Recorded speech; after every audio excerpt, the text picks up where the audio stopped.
స్వచ్ఛ సర్వేక్షణలో ప్రజలంతా భాగస్వాములు కావాలి.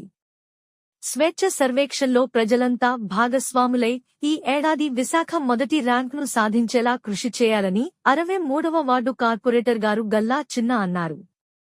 శుక్రవారం వార్డు పరిధి క్రాంతి నగర్లో జరిగిన అవగాహన కార్యక్రమంలో ఆయన పాల్గొని మాట్లాడుతూ స్వచ్ఛమైన మంచినీటినే సేవించాలని, కలుషితమైన మంచినీటిని సేవిస్తే డయేరియా వ్యాధి సంభవించే ప్రమాదం ఉందని ఆయన పేర్కొన్నారు.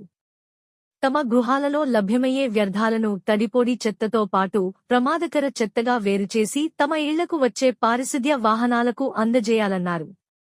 సింగిల్ యూజ్ ప్లాస్టిక్ ను నిషేధించడం జరిగిందని, ప్రజలంతా నిషేధిత ప్లాస్టిక్ కు స్వస్తి చెప్పి పర్యావరణాన్ని పరిరక్షించాలని ఆయన పిలుపునిచ్చారు.